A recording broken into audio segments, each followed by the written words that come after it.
आज 2077 साल मङ्सिर 21 गते आइतबार काठमाडौँमा रेडियो एनआरएन 99.1 देशभर विभिन्न एफएम र संसारभर रेडियो NRN.com मार्फत प्रसारण भइरहेको नेपाली रेडियो नेटवर्कको नेपाली खबरमा मदन खनाल र डाकमान राईको नमस्कार। प्रक्रिया बढाउँदै नेकपा, प्रतिवाद गर्दै ओली, विवाद स्थायी समितिमा 2,17,00,000 नेपालीलाई कोरोना विरुद्धको खोप लगाउने सरकारको योजना, हिउँदे विपदको पूर्व तयारीमा सरकार, रेलवे सुरक्षाको जिम्मा सशस्त्र प्रहरीलाई लगायतका खबर आजका पत्रपत्रिकाको पहिलो पृष्ठमा छापिएका छन् भने अन्नपूर्ण पोस्ट दैनिकमा छापिएको वडाध्यक्ष बने नमुना किसान शीर्षकको खबरलाई हामीले खास खबर बनाएका छौं।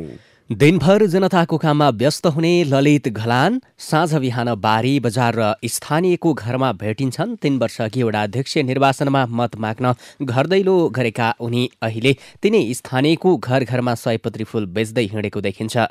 हेटौँडा उपमहानगरपालिका 12 का वडा अध्यक्ष घलान जनताको सेवक मात्र होइनन्, 3 वर्षको बीचमा एक कुशल किसान पनि बनेका छन्। जनताको काम सकाएर घर पुग्ने बित्तिकै घलान डोको बोकेर बारी पस्छन्, फूलको स्याहार गर्छन्, माग भएको ठाउँमा भ्याएसम्म आफै फूल पुर्याउन जान्छन्। बारीभरि फक्रिएको उनको मेहनत देखेर त्यहाँ पुग्ने जो कोही पनि मोहित हुन्छन्। हेटौँडामै पहिलो पटक व्यावसायिक फूल पुष्प खेती गरेका उनले यो वर्ष 4 कट्ठा जमिनमा सयपत्री फुलाएका छन्। जनप्रतिनिधिको पनि घर व्यवहार हुन्छ, आफ्नो परिवार निर्वाहको लागि यो पेशा अँगालेको हुँ उनले भने। यो वर्ष भने कोरोना संक्रमणले कार्यक्रम पनि कम भए तिहार लक्षित गरेर मात्र खेती गरेको छु। गत वर्ष उनले 7 कट्ठा जमिनमा सयपत्री फूलको खेती गरेका थिए।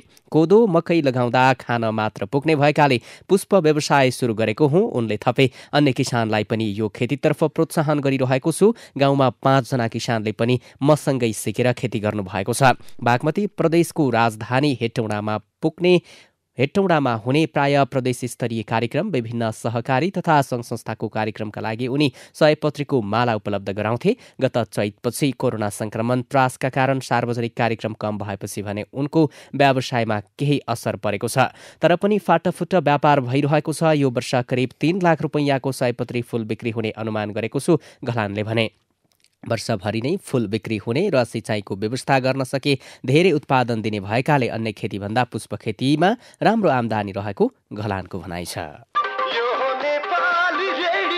यो आवाज हो नेपाली रेडियो नेटवर्कको र तपाईँ सुन्दै हुनुहुन्छ नेपाली खबर। नेपाली खबरमा अब अघिल्लो पृष्ठका खबरहरू। आज प्रकाशित सबैजसो पत्रपत्रिकाको प्राथमिकतामा नेकपा जारी विवाद परेको छ। हिजो बसेको केन्द्रीय सचिवालय बैठकले गरेका निर्णयहरू, बैठकभित्र शीर्ष नेताहरू बीचका मतभेदका कुराहरूलाई छुट्टा छुट्टै शीर्षक र छुट्टा छुट्टै कोड दिएर आजका पत्रपत्रिकाले मुख्य खबर बनाएका छन्। सबैभन्दा पहिले लिँदैछौँ नयाँ पत्रिका दैनिकको यो खबर। प्रक्रिया बढाउँदै नेकपा, प्रतिवाद गर्दै ओली शीर्षकमा नेकपा सचिवालयमा 3 सता अडिएको तनाव अब स्थायी कमिटीतर्फ प्रवेश गरेको छ। अध्यक्ष तथा प्रधानमन्त्री केपी ओलीको असहमतिबीच सचिवालयले दुवै अध्यक्षका प्रस्तावलाई स्थायी कमिटीमा लगेको हो। पार्टीको विवाद आज बस्ने स्थायी कमिटी र बिहिबार सुरु हुने केन्द्रीय कमिटीबाट किनारा लगाउने नेकपाको तयारी छ। ओलीको असहमतिबीच नेकपाले यो बीचमा 4वटा निर्णय गरेको छ। गत बिहिबार पनि बैठक आह्वान भयो, त्यसै गरी ओली अनुपस्थित हुँदा पनि निर्णय गरेको छ सचिवालय बैठकले। यसै गरी प्रधानमन्त्री तथा पार्टी अध्यक्ष केपी ओलीले 2वटा अडानलाई खास गरी दोहोऱ्याउँदै आउनुभएको नयाँ पत्रिकाले छुट्टै उठान गरेको छ। प्रधानमन्त्री र पार्टी अध्यक्ष कुनै हालतमा छाड्दिन, त्यसै गरी बहुमत अल्पमत मान्दिन उहाँको मत छ। हिजोको सचिवालय बैठकमा ओलीले भन्नुभयो, स्थायी कमिटी र केन्द्रीय कमिटीको बैठक किन बोलाइँदैछ? काँचो चना र दुध खुवाएर ल्याइएका मानिसहरूबाट मलाई मानमर्दन गर्न हो, मैले बुझेको छैन भनेर भन्नुभएको थियो भने उहाँलाई प्रतिवाद गर्दै वरिष्ठ नेता माधव कुमार नेपालले तपाईँ कमिटीभन्दा ठुलो सुपरम्यान होइन, पार्टीका विवादमा छलफल गर्ने र आफ्नो मत दिने अधिकार स्थायी कमिटी र केन्द्रीय कमिटीका नेताहरूलाई पनि छ भनेर जवाब दिनुभएको थियो। यता अन्नपूर्ण पोस्ट दैनिकमा नेकपाकै विवादका विषयमा खबर छ। विवाद स्थायी समितिमा बैठक आज, ओलीको असहमति जाने नजाने अनिश्चित शीर्षकमा खबर छ। यसका मुख्य बुँदाका रूपमा पार्टीमा बल प्रयोग गर्ने काम नगर्न ओलीको आग्रह। यद्यपि दुई अध्यक्षबीच 25 दिनपछि बालुवाटारमा संवाद भनेर यसका मुख्य बुँदाका रूपमा दिइएको छ। हिजोको केन्द्रीय सचिवालय बैठकमा प्रधानमन्त्री ओलीको भनाइलाई जस्ताको तस्तै अन्नपूर्ण पोस्टले छापेको छ। म दुईवटै पद छाड्दिन, मलाई तपाईँहरू दुवै पद छोडाउन खोज्दै हुनुहुन्छ होइन, जता जे गरे पनि गर्नुस्, अध्यक्ष लिने भए महाधिवेशन कुर्नुस्, प्रधानमन्त्रीका लागि अर्को चुनाव पर्खिनुस्। यसै गरी अर्का कार्यकारी अध्यक्ष पुष्पकमल दाहाल प्रचण्डको भनाइलाई पनि जस्ताको तस्तै लिइएको छ। स्थायी समिति बैठकमा जाउँ, प्रस्ताव बाँडौँ, अध्ययन गर्न भनौँ, त्यसपछि स्थायी समितिकै अनुमतिमा केही समय लिएर अनौपचारिक छलफल र गृह कार्य पनि गर्दै गरौँला। यता राजधानी दैनिकले सचिवालय बैठकमै प्रधानमन्त्री ओलीको चेतावनी, अध्यक्ष र प्रधानमन्त्री छोड्दिन, जे गर्नुहुन्छ गर्नु शीर्षकमा मुख्य खबर छापेको छ भने कान्तिपुर दैनिकले नेकपा विवाद बहुमत अल्पमतमा, स्थायी कमिटीमा समेत अल्पमतमा रहेका ओली थप अप्ठ्यारोमा शीर्षक दिएर खबर छापेको छ। नेकपाका अध्यक्ष केपी शर्मा ओली र पुष्पकमल दाहाल बीच पार्टी एकीकरणको अघिल्लो दिन 2075 जेठ 2 गते भएको एकता महाधिवेशनसम्म सहमति र समझदारीमा अघि बढ्ने समझदारी शनिबार विधिवत रूपमा तोडिएको छ। बहुमत सदस्यहरूको पहलमा शनिबार बसेको सचिवालय बैठक र त्यही बैठकका बहुमत सदस्यहरूबाट व्यक्त रायका आधारमा आइतबारका लागि स्थायी कमिटी बैठक तोकेर नेकपा बहुमत अल्पमतको अङ्कगणितमा प्रवेश गरेको हो। यो सँगै प्रधानमन्त्री समेत रहेका अध्यक्ष ओली थप अप्ठ्यारोमा परेका छन् भन्दै कान्तिपुर दैनिकले अघिल्लो पृष्ठमा खबर छापेको छ।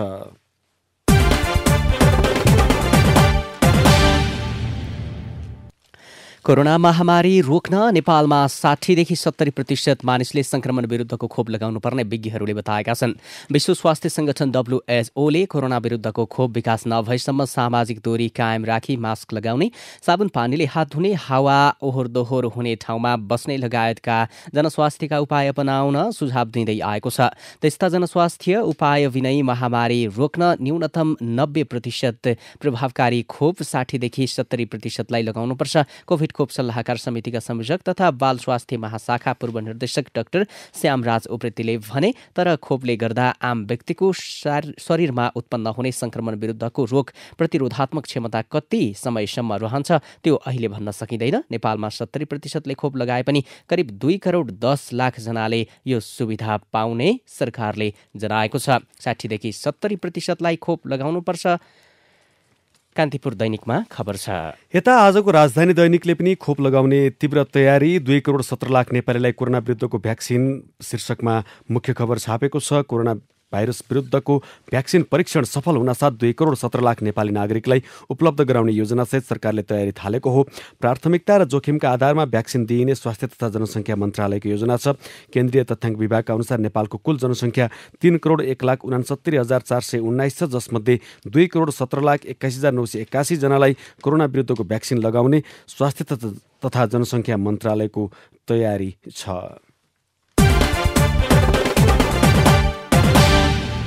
सरकारले सम्भावित शीतलहर तथा हिमपातबाट हुने क्षति कम गर्न विपदको पूर्व तयारी तीव्र बनाएको छ। राष्ट्रिय विपद जोखिम न्यूनीकरण तथा व्यवस्था कार्यकारी समितिले चिसो मौसममा सम्भावित शीतलहर तथा हिमपात प्रभाव न्यूनीकरण पूर्व तयारी र प्रतिकार्य राष्ट्रिय कार्ययोजना 2077 पारित गरेको छ। साथै त्यसलाई कार्यान्वयनका लागि काम अगाडि बढाउन विपद जोखिम न्यूनीकरण तथा व्यवस्थापन प्राधिकरणलाई निर्देशन पनि दिएको छ। गृहमन्त्री रामबहादुर थापाको अध्यक्षतामा बसेको समितिको बैठकले चिसोजन्य विपदका लागि तत्काल पूर्व तयारी थाल्न निर्देशन दिएको हो। सरकारले रेलवे यातायात सम्बन्धी सुरक्षाको जिम्मेवारी सशस्त्र प्रहरी बललाई दिने भएको छ। गृह मन्त्रालयले यस सम्बन्धी प्रस्ताव मन्त्री परिषदमा पेश गरिसकेको छ। रेलवे सम्बन्धी ऐन बनाएर छुट्टै रेलवे सुरक्षा दस्ता गठन नभएसम्मका लागि सशस्त्रलाई सुरक्षा जिम्मेवारी दिन लागि हो। धनुषाको रेलवे लिकमा क्लिप चोरी हुन थालेकाले तत्कालका लागि सशस्त्रलाई जिम्मेवारी दिने प्रस्ताव अघि बढाइएको गृह मन्त्रालयका प्रवक्ता शेखरबहादुर बुढाले भने। नजिकैका सशस्त्र प्रहरी कार्यालयले रेलको लिकको पनि सुरक्षा हेर्ने जिम्मेवारी दिन लागेका छौँ। उनले भने पछि यसका लागि छुट्टै दस्ता बन्नेछ। रेलवे सुरक्षाको जिम्मा सशस्त्र प्रहरीलाई। नयाँ पत्रिका दैनिकको खबर। पछिल्ला केही दिनदेखि देशका विभिन्न शहरमा राज संस्था पुनर्स्थापना र धार्मिक सापेक्षता सहितको राज्यको माग गर्दै जनप्रदर्शन चलिरहेको छ। खास गरी वर्तमान सरकार जनताका सवालमा र मुद्दाहरूबाट बरालिँदै गएको र भ्रष्टाचारमा लिप्त भएको भन्दै सरकारको चौतर्फी आलोचना भएको छ। सोही प्रवृत्तिको असन्तुष्टि स्वरूप यति बेला जनता व्यवस्थाकै विरुद्धमा सडकमा ओर्लिन थालेका हुन्। आन्दोलनमा जनताको उत्साहजनक सहभागिताले त्यसलाई पुष्टि गरेको छ। मुलुकमा गणतन्त्र स्थापनाको झण्डै 12 वर्ष बितिसक्दासम्म राज संस्थाको पक्षमा बेला बखत छिटफुट आन्दोलन त हुँदै आएका थिए, तर पछिल्ला दिनमा देखिएको जनप्रदर्शन भने नजरअन्दाज गर्न सकिने किसिमको देखिँदैन, जसका कारण वर्तमान राज्य व्यवस्थाका परिवर्तनकारी शक्तिहरू नै झस्किन थालेका छन्। राज संस्था पुनः-स्थापना र हिन्दू राज्यको माग गर्दै राजधानीसहित झापा र चितवनमा उर्लियो जनसागर। आजको हिमालय टाइम्समा खबर छ। यता हिमालय टाइम्समै अर्को खबर छ। प्रधानमन्त्रीको गृह जिल्लामा जनआन्दोलनको झल्को शीर्षकमा जनआन्दोलनकै झल्को दिने गरी झापामा पनि शनिबार विशाल शक्ति प्रदर्शन भएको छ। राष्ट्रिय प्रजातन्त्र पार्टी राप्रपाले आयोजना गरेको प्रदर्शनमा झापाको काँकडभिट्टाबाट बिर्तामोडसम्म हजारौं संख्यामा सहभागिता थियो। काँकडभिट्टाबाट सुरु भएको र्याली बिर्तामोडमा आएर कोणसभामा परिणत भएको थियो। संस्कृति, पर्यटन तथा नागरिक उड्डयन मन्त्री योगेश भट्टराईले देशमा सञ्चालित 22वटा राष्ट्रिय गौरवका आयोजनामध्ये गौतम बुद्ध अन्तर्राष्ट्रिय विमानस्थल सबैभन्दा पहिले सम्पन्न हुने बताउनु भएको छ। विभिन्न कारणले तोकिएकी मितिमा सम्पन्न हुन नसके पनि विगतमा झण्डै हातखुट्टा छोडिसकेको यो विमानस्थल फेरि उठेर पहिले सम्पन्न हुने गौरवको आयोजना बन्न लागेको उहाँले बताउनुभयो। गोर्खापत्र दैनिकको अघिल्लो पृष्ठमा खबर छ। यो आवाज हो नेपाली रेडियो नेटवर्कको र तपाईँ सुन्दै हुनुहुन्छ नेपाली खबर। अब भित्री पृष्ठका खबरहरू। चालु आर्थिक वर्षको मङ्सिर 5 गतेसम्म 7 लाखभन्दा बढी बेरोजगारको सूचीमा दर्ता भएका छन्। श्रम रोजगार तथा सामाजिक सुरक्षा मन्त्रालयले चालु आर्थिक वर्ष 2077-78 को मङ्सिर 5 गतेसम्म कुल 6,82,982 जना बेरोजगारको सूचीमा दर्ता भएको र मङ्सिर 5 गतेदेखि 11 गतेसम्म भने 29,121 जना सूचीमा दर्ता भएको जनाएको छ। उपभोक्ताको स्वास्थ्यमा खेलवाड गर्ने 26वटा खाद्यान्न उद्योगमाथि मुद्दा दायर गरिएको छ। खाद्य प्रविधि तथा गुण नियन्त्रण विभागले गुणस्तरहीन खाद्य वस्तु उत्पादन गर्ने 26वटा उद्योगमाथि मुद्दा दायर गरेको हो। विभागका प्रवक्ता मोहन कृष्ण महर्जनले आर्थिक वर्ष 2077-78 को प्रथम चौमासिक अवधिमा खाद्य ऐन तथा नियमअनुसार न्यून स्तर तथा दूषित उत्पादन तथा बिक्री वितरण गरेको कसुरमा 26 खाद्य वस्तु उत्पादन गर्ने उद्योगमाथि मुद्दा दायर भएको हो। नेपाल र भारतबीच ऊर्जा सचिव र सहसचिव स्तरीय संयुक्त कार्यदल बैठक यसै साता बस्ने भएको छ। कोभिड-19 को महामारीका कारण अनलाइन मार्फत हुन लागेको बैठकमा पुरानै एजेन्डाले प्राथमिकता पाउने मन्त्रालयले जनाएको छ। यसअघि छलफल भएका तर नटुङ्गिएका विषयमा बैठक केन्द्रित हुने ऊर्जा, जलस्रोत तथा सिंचाई मन्त्रालयका सचिव प्रवीण राज अर्यालले जानकारी दिए। यसअघि छलफलमा रहेका विषय नै यो पटकको बैठकमा एजेन्डाका रूपमा प्रस्तुत हुनेछन्। देशकै सबैभन्दा ठूलो म्याग्नेसाइट उद्योग करिब 22 वर्षदेखि बन्द छ। दोलखाको भीमेश्वर नगरपालिका 9 लाकुरी डाँडा स्थित यो उद्योग बन्द हुँदा प्रत्यक्ष अप्रत्यक्ष रूपमा 3,000 भन्दा बढीको रोजगारी गुमेको छ। कोभिड-19बाट प्रभावित व्यक्तिलाई उद्यममा लगाई स्वरोजगार बनाउने भन्दै लुम्बिनी प्रदेश सरकारले ऋण रकमको ब्याजमा अनुदान कार्यक्रम सुरु गरेको छ। वैदेशिक रोजगारीबाट फर्केका, बेरोजगार, अपाङ्गता भएका, द्वन्द्व पीडित एकल महिला र सीमान्तकृत वर्गलाई प्राथमिकता दिई ऋण लगानी गरिने र त्यो ऋणको 3 वर्षसम्मको ब्याज मन्त्रालयले तिरिदिने भएको हो। ट्रेडमार्क, पेटेन्ट, डिजाइन जस्ता बौद्धिक सम्पत्तिको प्रयोग बापत नेपालबाट ठूलो रकम बाहिरिन थालेको छ। नेपाल राष्ट्र बैंकका अनुसार चालु आर्थिक वर्ष 2077-78 को पहिलो 3 महिनामै बौद्धिक सम्पत्तिको प्रयोग गरे बापत 1 अर्ब 20 करोड रुपैयाँ नेपालबाट विदेश बाहिरिएको हो। सुर्खेत विमानस्थलको धावन मार्ग विस्तारका लागि 30 बिघा जग्गा अधिग्रहण गरिने भएको छ। प्रदेश सरकार र संघीय सरकारबीच गत असोज 15 मा विमानस्थल विस्तार र स्तरोन्नतिका लागि भएको सम्झौता अनुसार जग्गा अधिग्रहण गरिने भएको हो। कोरोना महामारीको कारण घरभित्रै बस्न बाध्य भएका सर्वसाधारण यति बेला प्राकृतिक गन्तव्य खोज्न थालेका छन्। 9 महिनादेखि त्रासमा बसेका सर्वसाधारण परिवारसहित नजिकैको पर्यटकीय क्षेत्र घुम्ने र रमाउनेको संख्या वात्तै बढ्न थालेको छ। स्याङ्जाको वालिङ 11 मा पर्ने बाहुन थान यति बेला पारिवारिक घुमघामको लागि राम्रो गन्तव्य बनेको छ। सिद्धार्थ राजमार्गबाट नजिकै पर्ने यो वालिङ पिङ्कु सिटीको मनोरम दृश्य देखिने भएकाले बाहुनथान आन्तरिक पर्यटकको रोजाइमा पर्न थालेको छ। गत साता नेप्से परिसूचक 162 अङ्क जोड्दै बजार बन्द भएको छ। अघिल्लो बिहिबार 1893 मा बन्द भएको बजार गत बिहिबार बजार बन्द हुँदा 2055 मा आइपुगेको हो। 2071 को बिन्दुलाई हालसम्मकै उच्च बिन्दु बनाएर बजार करेक्सनमा जान लागेको हो। यो आवाज हो नेपाली रेडियो नेटवर्कको र तपाईँ सुन्दै हुनुहुन्छ नेपाली खबर। अब विदेशको खबर। रुसले कोभिड-19 विरुद्ध खोप अभियान सुरु गरेको छ। कोभिड-19 का कारण उच्च जोखिममा रहेका मानिसलाई राजधानी मस्कोका क्लिनिकहरूमा खोप दिन थालेको हो।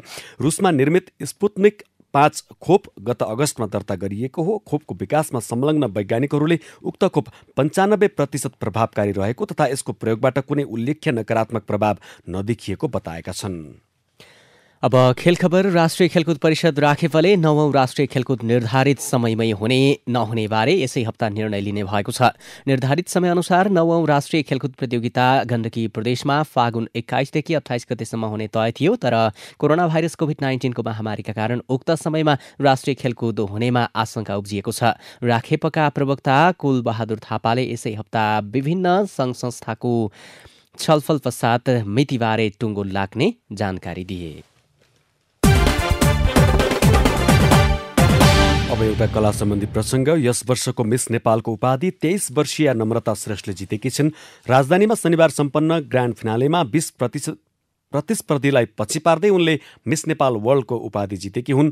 किन्डरगार्टन शिक्षिका समेत रहेकी उनले अब मिस वर्ल्डमा नेपालको प्रतिनिधित्व गर्न पाउनेछिन्।